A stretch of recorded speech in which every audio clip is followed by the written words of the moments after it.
Hello students, कैसे हो आप सब। तो प्यारे स्टूडेंट, जैसा कि आप सभी को मालूम ही होगा कि हम लोगों ने सेमेस्टर नंबर 2 है ना, semester number 2 MSc mathematics, MSc maths, ठीक है, का एग्जाम पॉइंट ऑफ व्यू से आप लोगों के लिए है ना क्वेश्चंस और उसके सॉल्यूशंस लेकर के आया हूँ। ठीक है, जैसा कि आप सभी को मालूम ही होगा कि paper number 7 differential geometry and tensor calculus से रिलेटेड कुछ इंपॉर्टेंट क्वेश्चंस हम डील कर चुके हैं, जिसमें सीरीज 4 हो चुका है। अब उसमें और भी होंगे, ठीक है, बट स्टिल अभी जो है कि आपको पेपर नंबर 8 करना है। ठीक है, पेपर नंबर 8 है एनालिटिकल डायनामिक्स, ठीक है, एनालिटिक डायनामिक्स एंड ग्रेविटेशन। ठीक है, तो इसमें इंपॉर्टेंट क्वेश्चन का सीरीज आज से ही स्टार्ट करने जा रहे हैं। आज का जो है ये सीरीज नंबर 1 होगा। तो आइए स्टूडेंट्स स्टार्ट करते हैं पहले क्वेश्चन के साथ, है ना। पहला क्वेश्चन है कुछ इस प्रकार से कि क्वेश्चन 1, ठीक है, क्वेश्चन 1 है कि फाइंड, है ना, find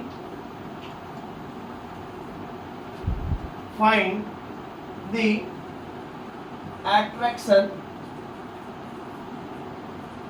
attraction of a uniform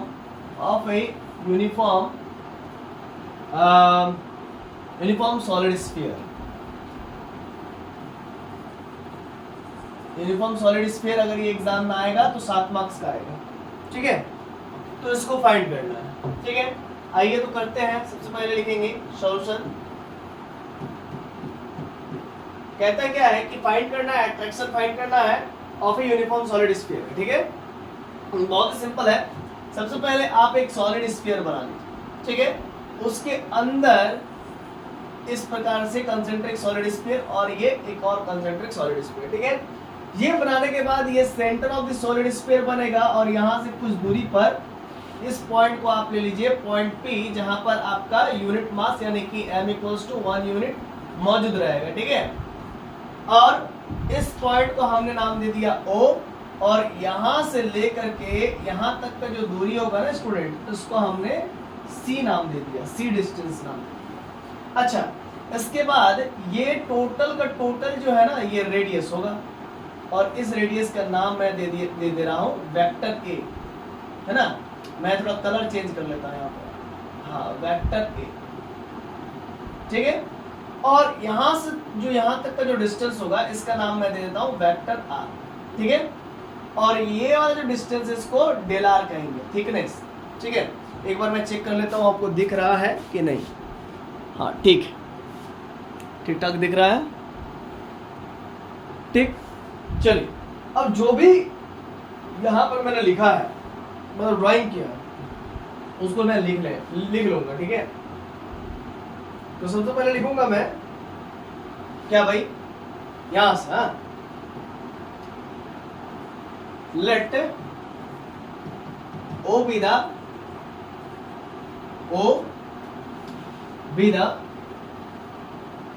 the center of the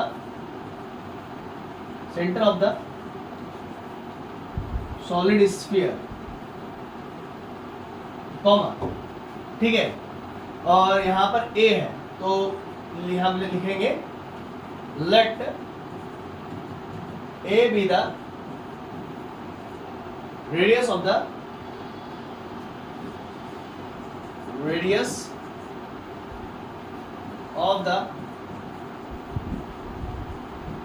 solid sphere।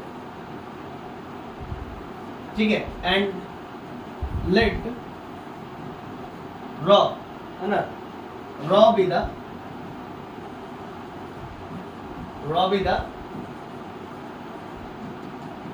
density of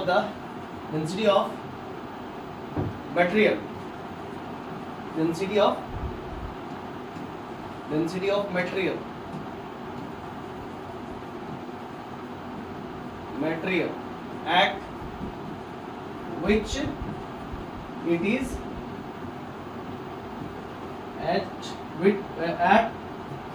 it is made। ठीक है, इसके बाद पॉइंट P के बारे में लिखेंगे, late point P be the let P be the point, let point P be the point at which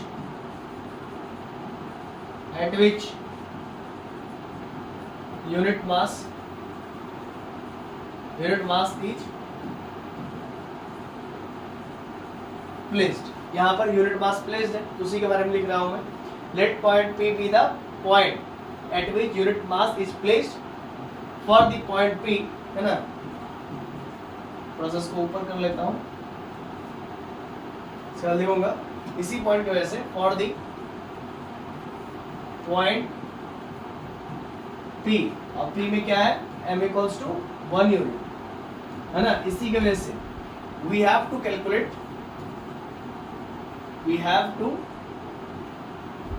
calculate the force of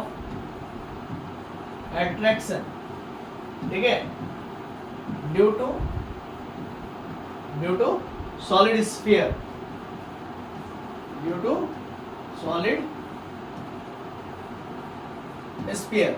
ये हमें फाइंड करना है, समझ रहे ना।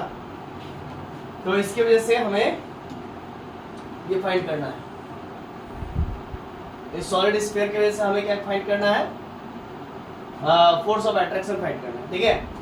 तो अब हम लोग बात करेंगे आगे द मास ऑफ द, है ना,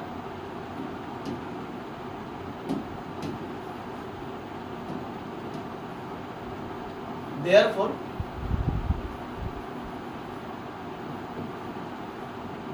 the mass of the solid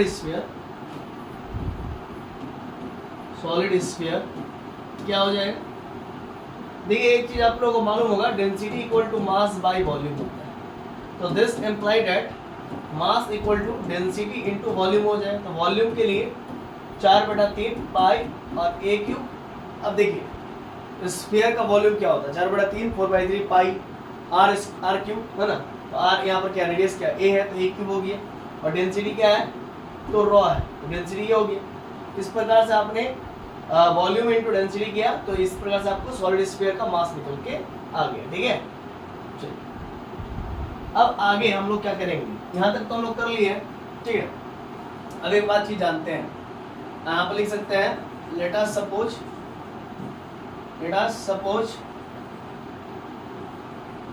that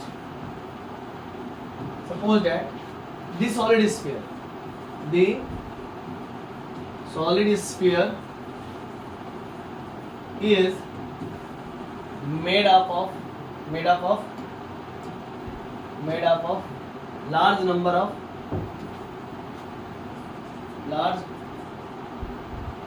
number of concentric cells,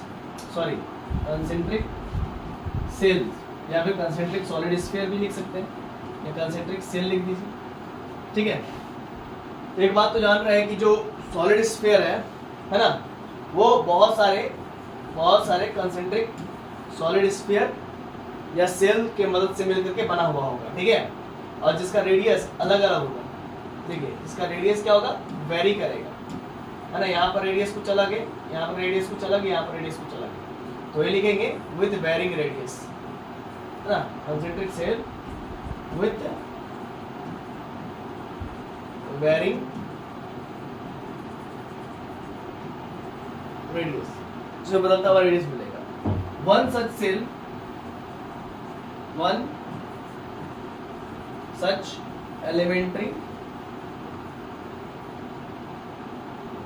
elementary cell is, इसी प्रकार से एक एलिमेंट्री जो सेल है वो बना हुआ होगा, उसका रेडियस क्या होगा, with elementary shell with radius क्या होगा, विथ रेडियस r, एंड उसका जो है कि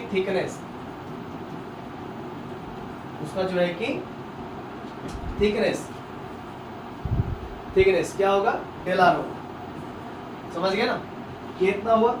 अब हम लोग इसके बाद लिखेंगे, यहाँ तक तो ठीक है, इसका रेडियस और थिकनेस वगैरह ये होगा, ठीक है।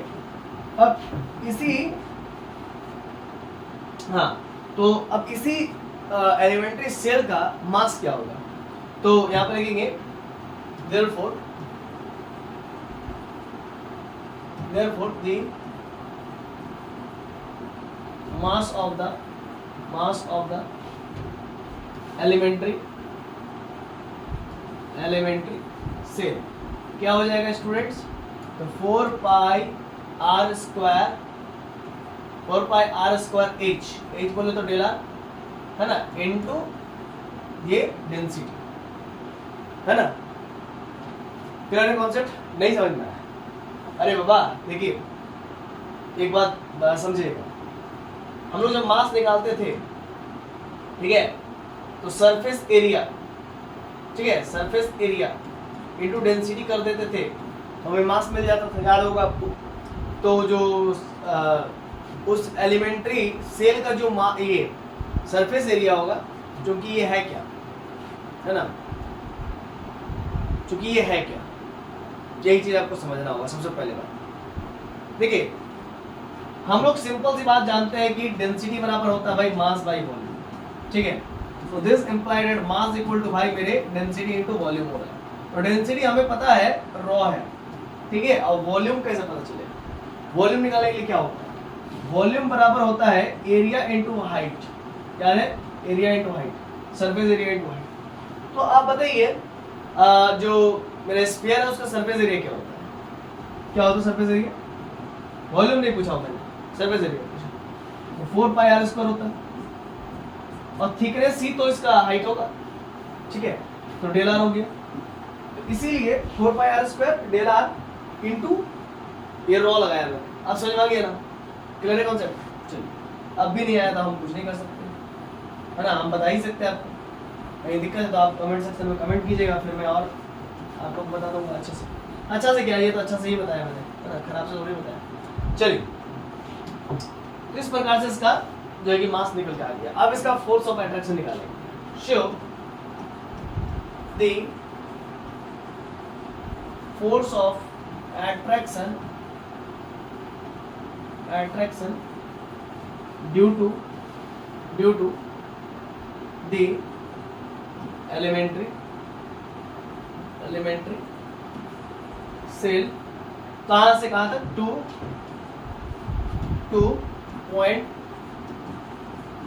पॉइंट P, जिसमें m इक्वल्स टू 1 यूनिट है, इक्वल्स टू क्या होगा, इसमें अगर हम लोग इसको निकालना चाहेंगे फोर्स ऑफ अट्रैक्शन तो क्या होगा, गामा, है ना, गामा एक इसमें कांस्टेंट होता है ना फोर्स ऑफ अट्रैक्शन निकालने के लिए ग्रेविटेशन लॉ के अनुसार, gamma first mass 4 pi r square into del r into rho, this is our first mass and gamma is the gravitational constant मालूम है, और सेकंड मास है 1 इनटू 1 कर सकते हैं आप, और नहीं तो फिर ना भी करेंगे तो कोई मैटर नहीं करेगा, और उन दोनों के बीच का distance OP distance, you can see that here, you can see that OP is the distance between two mass objects, ठीक है। Now we proceed further, ठीक। So here you can see that gamma is the gravitational constant, 4 pi r square del r which is thickness or height into rho into 1। इसको आप चाहो तो और अच्छे से एक बार फिर से लिख लो, अच्छे से फिर से, gamma 4 pi r square del r into rho upon okay कर सकते, ये हो। अब आप आगे बढ़ोगे, अब आप लिखोगे केस 1, ठीक है, केस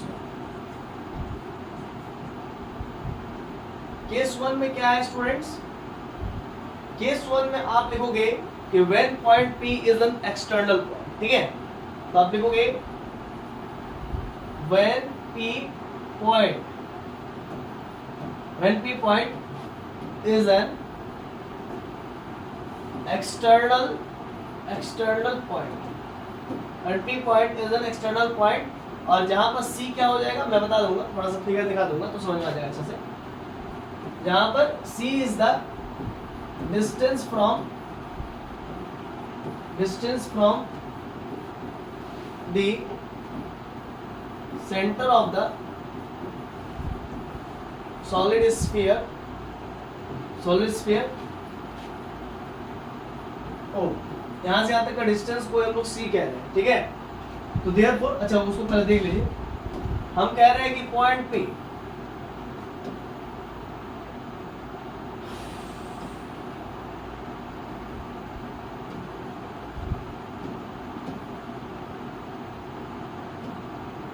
अच्छा हम कह रहे हैं कि पॉइंट पी अब दिख रहा हो,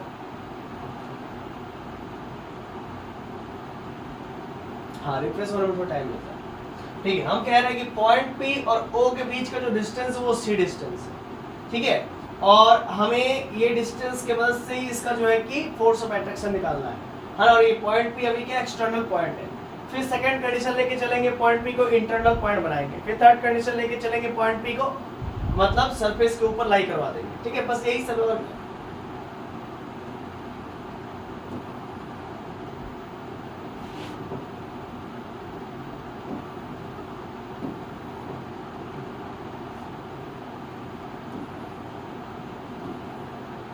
हाँ, तो हम लोग यहां पर थे, ठीक। तो आइए इसको कंटिन्यू करते हैं,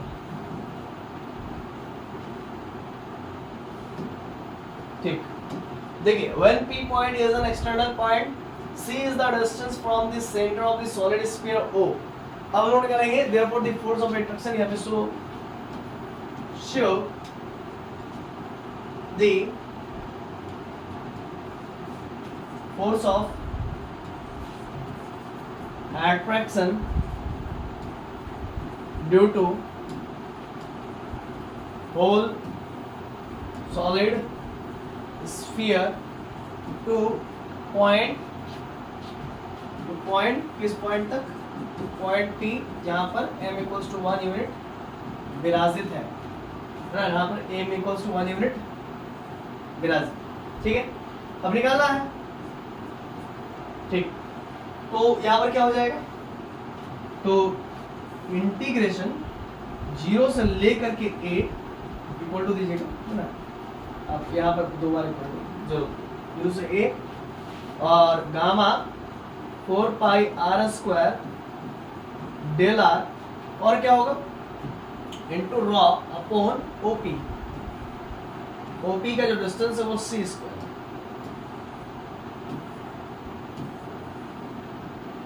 ठीक।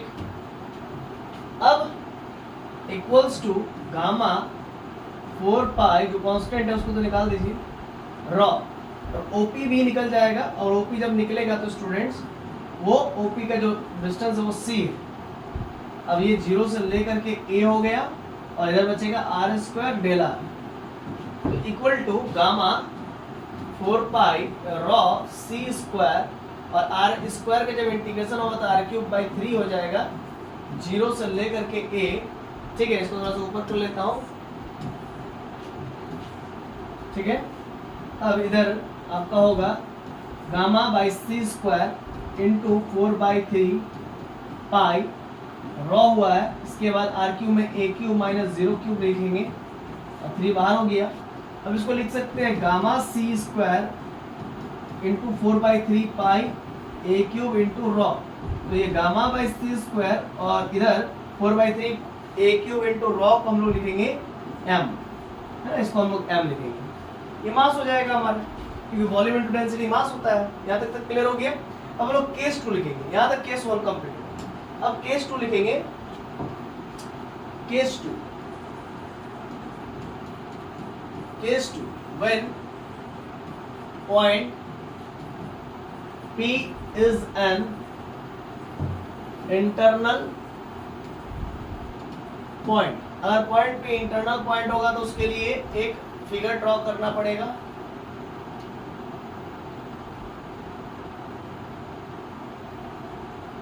ठीक है। इसके बाद एक और ये जो पॉइंट है, इस पॉइंट से यहाँ पर हम पॉइंट P लिख देंगे, बट इस बार हमको एक्सटर्नल में पॉइंट नहीं चाहिए, तो इसी पॉइंट P को हम लोग अंदर में मौजूद किसी एक हिस्से में लेकर के जाएंगे। थोड़ा सा इसको बड़ा करना पड़ेगा, हाँ, तो आपको समझा सकूंगा अच्छा से। हाँ, तो इसको जब हमने देखा जूम करके, तो इस पॉइंट पर हमने पॉइंट P को रख दिया, और ये जो डिस्टेंस है स्टूडेंट्स, यहाँ से लेकर के यहाँ तक का, इस डिस्टेंस को मैंने C नाम दे दिया, और ये जो डिस्टेंस होगा, ये जो डिस्टेंस होगा, इस डिस्टेंस का नाम होगा R, ठीक है, R नाम। तो आप यहाँ पर क्लियरली देख सकते हैं कि सिंस क्लियरली देख सकते हैं कि R is greater than C, ये ठीक है। यहाँ पर लिखेंगे if point P is an internal point, is an internal point for some concentric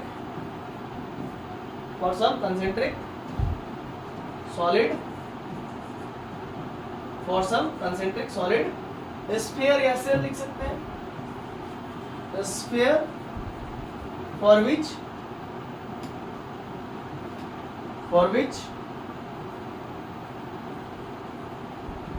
जिसमें कि R is greater than C, ठीक है, ये हुआ। अब इसके बाद हम लोग लिख सकते हैं, यहाँ पे तो ठीक है, ये इसके बाद आप क्या लिख सकते हैं ना, ये तो ठीक है कि R is greater than C है, ठीक है, तो उस वजह से ऐसा सिचुएशन हमें मिल रही है। हम लोग एक चीज और जानते हैं कि सिंस वी नो दैट, हम लोग जानते हैं कि if point P is an internal point, P is an internal point, है ना, then P अगर इंटरनल पॉइंट होता है तो then the force of attraction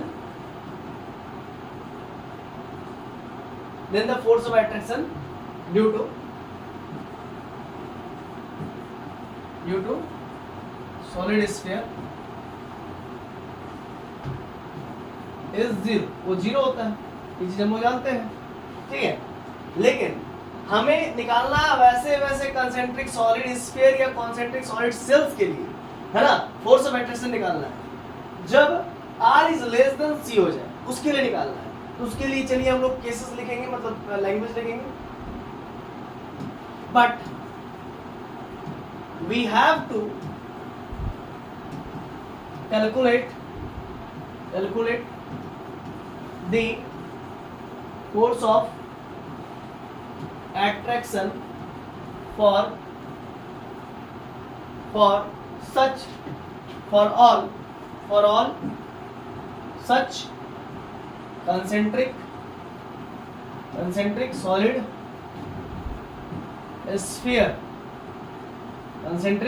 sphere के लिए निकालना है, for which R is greater than C था, तो इस बार R is less than C हो जाएगा, यानी कि C बड़ा हो जाएगा, और वैसे कंसेंट्रिक सॉलिड स्फीयर के लिए जहाँ पर C बड़ा हो जाएगा R छोटा हो जाएगा, है ना। तो ये कंसेंट्रिक ऐसे मतलब जो है कि कंसेंट्रिक सॉलिड स्फीयर्स के लिए हमें फोर्स ऑफ अट्रैक्शन निकालना है, तो उसका फार्मूला हो जाएगा 0 से लेकर के A, अरे 0 से लेकर के C हो जाएगा इस बार, क्योंकि C मैक्सिमम जा रहा है ना, ठीक है। और यहाँ पर हो जाएगा gamma 4 pi R square into del R, और ये रॉ अपॉन OP का स्क्वायर इक्वल्स टू गामा, और ये OP जो है C है तो C स्क्वायर, 4 पाई भी बाहर निकल जाएगा, रॉ भी बाहर निकल जाएगा, बचेगा 0 से लेकर के C, और ये R square into del R बचेगा। उसके बाद ये बचेगा gamma by C square 4 pi rho R square का जब इंटीग्रेशन करेंगे तो r³/3 0 से लेकर के C equals to gamma by C square 4 pi rho, है ना, अब बाई का 3, अच्छा से लिख देता हूं मैं,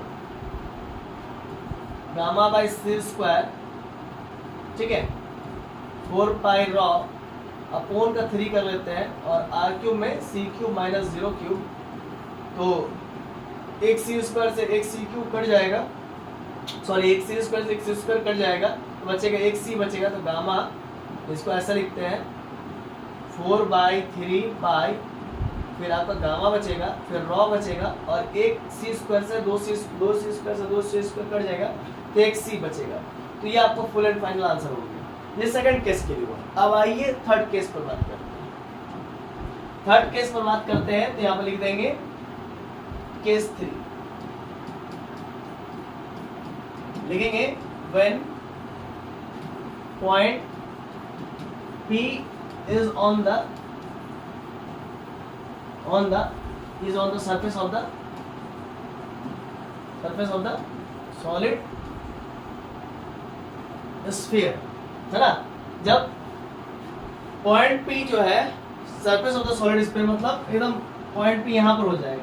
फर्स्ट केस में था point P external, second case में था पॉइंट P इंटरनल, तब फोर्स ऑफ अट्रैक्शन जो है कि ड्यू टू सॉलिड स्फीयर वो 0 हुआ, है ना। अब थर्ड केस में पॉइंट P है ऑन द सरफेस पर, तो अब इसका force of attraction due to solid sphere क्या होगा, वही चीज हमें निकालना अब पड़ेगा, ठीक है। तो आइए करते हैं इस वाले केस को भी। When point P is on the, मतलब ऊपर, is on the surface of the solid sphere, तब इसका फोर्स ऑफ अट्रैक्शन क्या होगा, ठीक है। और यहाँ पर होगा हियर, तब इस यहाँ पर होगा क्या, जरा समझिएगा। सॉलिड स्फीयर ऐसा था, ठीक है, और रेडियस क्या था, याद रखिए, रेडियस शुरुआत में ए लिए थे, फिर दूसरे केस में हमारा रेडियस सी हो गया था, ये वो तो सी तक जा रहा था। अब तीसरे केस में इज ऑन द सरफेस बोला है, तो पॉइंट पी भी यहाँ पर है, ठीक है, और इसका मतलब ये जो है ना सी इक्वल्स टू ए हो रहा है ना, तो जो रेडियस इक्वल्स टू ए हो जा रहा है, क्योंकि ये तो शुरुआत में माने थे कि ये वाला, है ना, पॉइंट यहाँ से लेकर के पॉइंट पी का जो डिस्टेंस था वो सी था, आपको याद है, और ये जो रेडियस था हमारा फर्स्ट केस में वो ए था। तो यहाँ पर सी और ए आपस में बराबर हुआ कि नहीं हुआ, बात समझ गए ना। तो हियर सी इक्वल्स टू ए, और ये कैसे संभव हो पा रहा है, तो बाई केस 2 से, बाई केस 2 संभव हो पा रहा है, ठीक है।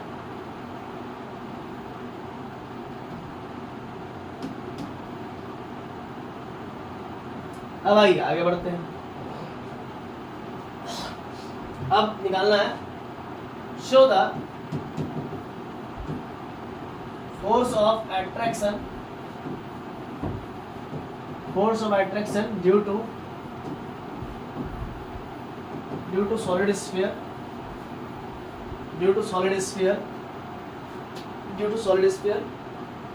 के लिए कहाँ तक, टू द पॉइंट कौन सा point, to the point P जहाँ पर m इक्वल्स टू 1 यूनिट है, उसके लिए फाइंड करना है भाई साहब। इस केस में क्या होगा, 0 से लेकर के a ही होगा, है ना। वो अलग बात है कि c इक्वल्स टू a हो रहा है, ये एक एक्स्ट्रा केस आ गया है क्योंकि ऑन द सरफेस बोला है ना। तो gamma 4 pi r square del r rho upon OP का स्क्वायर, तो ये गामा और ये OP है ना, c स्क्वायर हो जाएगा डिस्टेंस है। तो बात की बात है कि c का जगह पर हम लोग पुट करना है, तो वो तो बात की बात है, ठीक है। रॉ 0 से लेकर के a r स्क्वायर रेडियल। आइए अब आगे बढ़ते हैं। यहाँ पर लिखेंगे gamma by c square 4 pi rho r square का r³ बाई 3 0 से लेकर के ये, और ये gamma by c square 4 pi rho upon का 3, और ये r³ की जगह पर a³ माइनस 0 का क्यूब, ठीक है। और c का वैल्यू हमने बोला था ना, पुट कर दीजिए a, तो gamma by a square into 4/3 pi raw into a, इसको सजाना होगा। गामा बाई a स्क्वायर, है ना, gamma by a square into 4/3 pi a³ into raw, ठीक है। और ये gamma by a square 4/3 pi A cube raw को हम लोग एम कहते हैं। एम हो गया पूरा पूरा, gamma by a square into m, है ना। तो ये हमारा प्रूफ हो गया, ये हमारा टोटल का टोटल थर्ड, तीनों का तीनों केस हमने कवर कर लिया। आई होप आपको बातें समझ में आ गई, है ना। ड्यू टू सॉलिड स्फीयर की वजह से हमने फोर्स ऑफ अट्रैक्शन निकाल लिया। आइए अब हम लोग नेक्स्ट क्वेश्चन पर बात करेंगे। नेक्स्ट क्वेश्चन है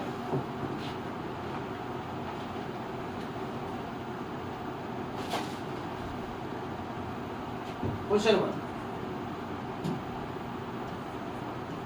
सॉरी क्वेश्चन नंबर 2 होगा ना। ये लिखिए आप, write down the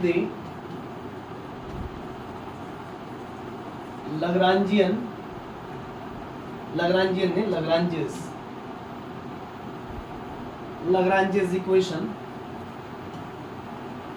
when L equals to QK dot QK minus का 1 माइनस QK डॉट का स्क्वायर। और ये बहुत इंपॉर्टेंट है और इजी भी है ना। सबसे बड़ा बात है इजी है, जल्दी हो जाएगा आप लोगों को। तो आइए सबसे पहले लिखेंगे सॉल्यूशन, लिखेंगे वी हैव में आप लिखेंगे L equals to QK into QK minus का root under 1 minus QK dot का होल स्क्वायर। इसको आप इक्वेशन 1 मान, ठीक है। अब लिखेंगे by Lagrange's equation, then we get क्या होगा students, D by D T, और यहाँ पर होगा del L by del Q के डॉट, क्योंकि हम इस इक्वेशन के लिए लिखना चाहेंगे तो डेल क्यू के dot minus del L by del Q के इक्वल टू 0। इसको आप इक्वेशन नंबर 2 मान लेंगे।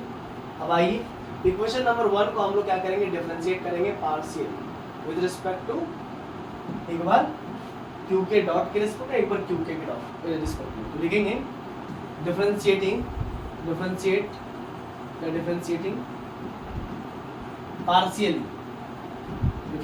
Partially equation 1 with respect to Q k, है ना। देन वी गेट क्यू के डॉट के रिस्पेक्ट में करेंगे तो क्या होगा, तो therefore del L by del Q के डॉट, ठीक है। तो ऊपर वाले करेंगे तो del L by del Q के डॉट, ऊपर में क्या है क्यू के डॉट इंटू क्यू के माइनस का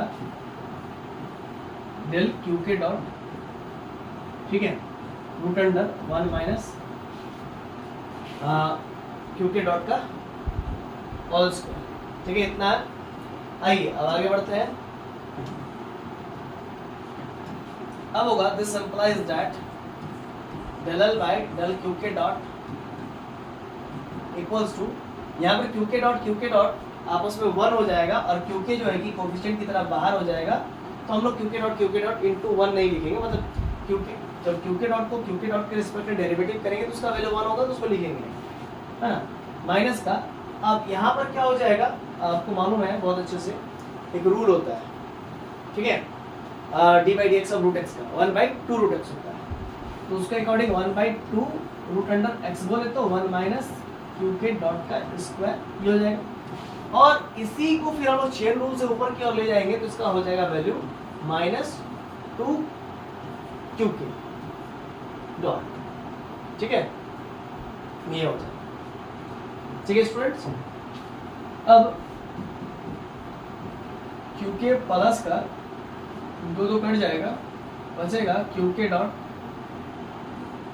रूट अंडर 1 माइनस क्यू के डॉट का होल स्क्वायर। इसको आप इक्वेशन नंबर 3 मानेंगे, ठीक है, del L by del Q के डॉट, ठीक है। फिर लिखेंगे again differentiating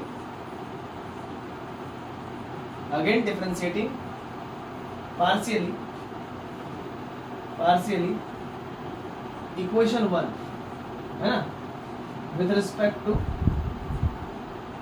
Q k, then we get, समझ गए।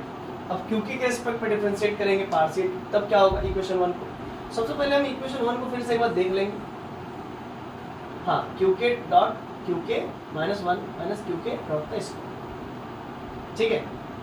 तो इसको हम लिख लेते हैं यहाँ पर कहीं, या तो फिर कैसे डिफरेंशिएट कर पाएंगे। क्यू के डॉट क्यू के 1 माइनस क्यू के डॉट का स्क्वायर, और मैच कर लेते हैं। हाँ ठीक ठीक, तो अब इसको डिफरेंशिएट कर सकते हैं with respect to Q K. Therefore del L by del Q K equals to del L by del Q K, ये हो जाएगा क्यू के डॉट क्यू के, ठीक है, माइनस का del बाई del क्यू के। क्यू के रिस्पेक्ट में करेंगे, उधर क्यू के डॉट है और क्यू के रिस्पेक्ट में करना है, तो ऑब्वियस सी बात है ये जीरो ही होना है। तो इसलिए इसको लिखना ना लिखना है ना, समय की बर्बादी है, तो इसीलिए हम लोग यहाँ पर डायरेक्ट जीरो करेंगे, समझ गए ना। क्यू के डॉट ऊपर में क्यू के डॉट का फंक्शन है और नीचे में क्यू के रिस्पेक्ट में करना है, तो वो है ही नहीं, तो उसका वैल्यू जीरो हो जाएगा। तो इसीलिए अब ये this implies that del L by del Q k है ना, del L by del Q के, del L by del Q के क्या हो जाएगा, ये क्यू के आपस में डिफरेंशिएट होकर के 1 देगा और क्यू के डॉट सिर्फ बचेगा। ये क्वेश्चन नंबर 4 हो जाएगा, उधर 1 2 3 4, ठीक है। तो अब हम लोग क्या करेंगे स्टूडेंट्स, ध्यान दीजिएगा, तो हम लोग यूज करेंगे using equation 3 and 4 in equation 2, then we get। अब इक्वेशन 2 क्या है, सबसे बड़ी बात ये है, तो देखिए इक्वेशन 2 आपका ये है d by D T del L by del Q के डॉट माइनस का del L by del Q के इक्वल टू 0। तो बस यही इक्वेशन 2 है। तो इक्वेशन 2 में चीज़ों को पुट कर देना है, डी बाई डी टी, ठीक है। अब del L by del Q के डॉट का जो वैल्यू है वो ऊपर में हमको अभी भी दिख रहा है, उसी को देख करके हमको जस्ट पुट करना है। del L by del Q के डॉट का वैल्यू है वो क्या है भाई, क्यू के प्लस का क्यू के डॉट अंडर 1 माइनस क्यू के डॉट का स्क्वायर, ठीक है, ठीक है ना। तो ये बात है del L by del Q के डॉट और माइनस का फिर del L by del Q के वैल्यू क्या है, क्यू के डॉट, अब लिखिए क्यू के डॉट इक्वल टू 0, ठीक है, समझ गए। del by del Q K का वैल्यू लिख दिया मैंने।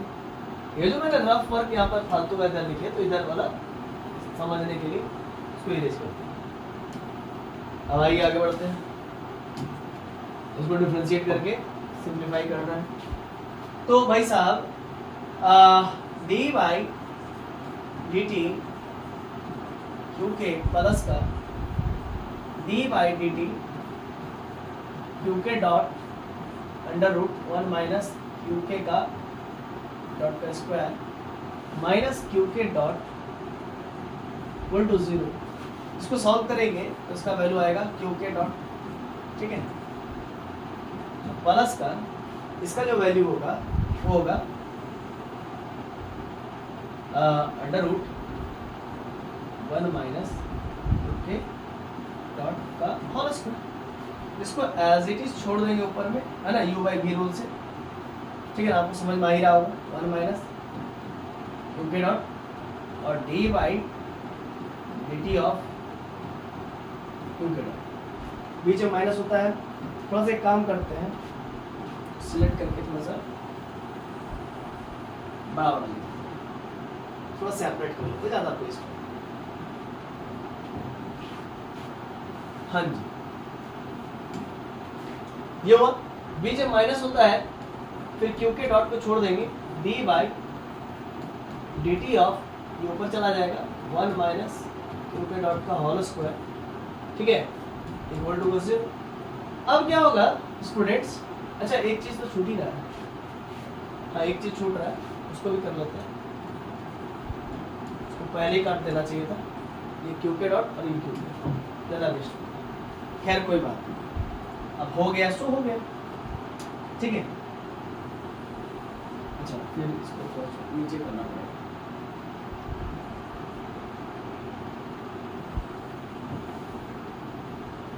ये आपका हो जाएगा 1 माइनस क्यू के, अच्छा इसको ऐसे रहने देंगे, क्या ही दिक्कत, इसको वैसे भी तो उधर भेज देंगे, है कि नहीं, इक्वल टू के 0 के उधर चले जाएगा,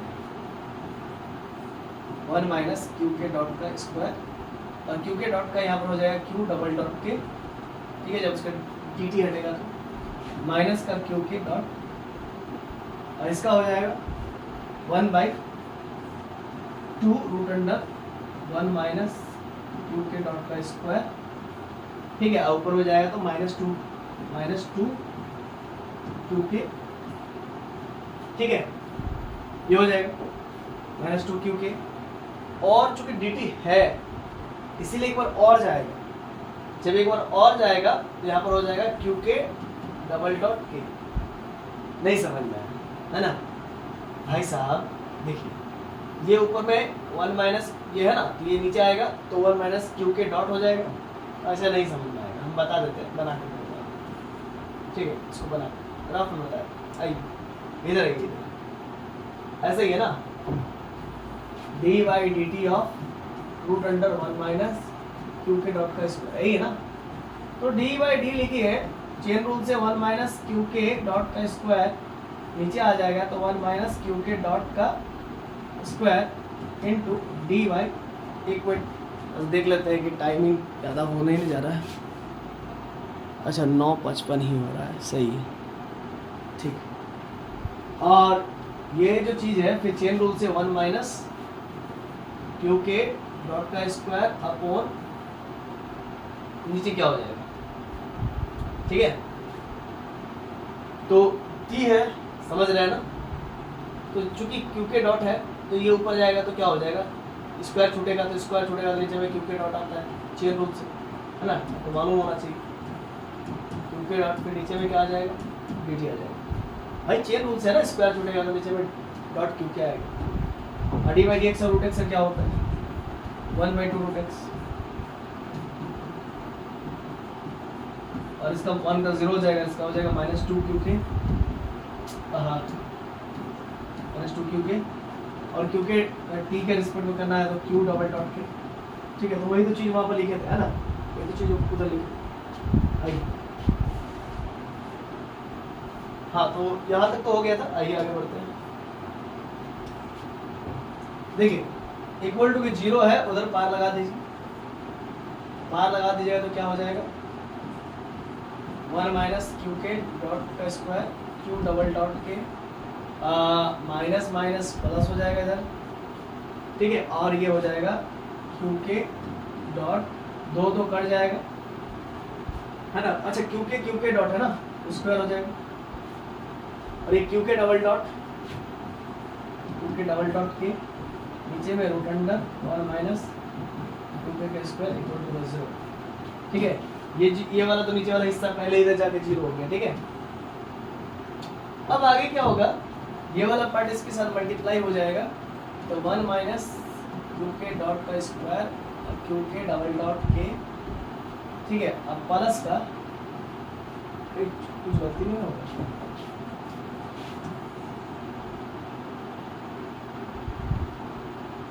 हाँ माइनस माइनस प्लस, ठीक है, सही है, तो भाई साहब आगे क्या होगा, हाँ ये क्यू के डॉट का स्क्वायर और क्यू डबल डॉट के इक्वल टू 0, क्योंकि ये चीज़ तो एलसीएम लिया, उधर गया इधर भी गया, ये नीचे वाला हिस्सा रूट अंडर 1 माइनस क्यू के डॉट का स्क्वायर इधर 0 से मल्टीप्लाई हो गया, खत्म हो गया।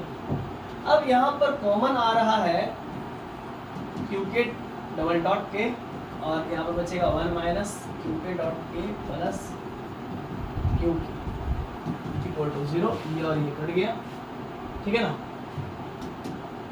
ये कॉमन आ गया, क्यू के डबल डॉट क्यू के क्यू डबल डॉट के कट गया, ये तो बचेगा this implies that Q double dot के इक्वल टू 0। ठीक है, ये क्या रिप्रेजेंट कर रहा है? अब देखिए क्यू के डॉट आता है एक बार तो उसको हम लोग कहते हैं वेलोसिटी, हाँ, जनरलाइज वेलोसिटी, है ना। और ये क्यू के क्यू डबल डॉट के है, तो डबल डॉट का होता है एक्सेलरेशन होता है, which is represents generalized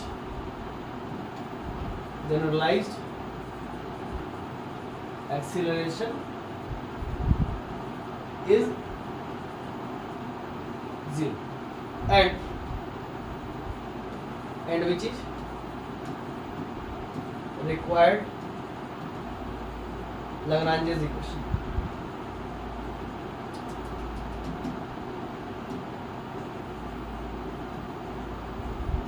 Lagrange's equation, है ना, यही हमें करना था, प्रूफ हो गया, प्रूफ लिख दीजिए लास्ट में, ठीक है। ये पूरा फुल एंड फाइनल आंसर हो गया, ठीक। आई होप इसी प्रकार से आपको भी करना है, याद वगैरह, है ना, प्रैक्टिस है, प्रैक्टिस कीजिएगा तो हो जाएगा। चलिए, ये था सीरीज 1 पेपर नंबर 8 का, है ना, जिसका नाम है analytic dynamics and gravitation. Thank you for watching, मिलते हैं नेक्स्ट वीडियो में, तब तक के लिए जोहार, जय हिंद, जय भारत।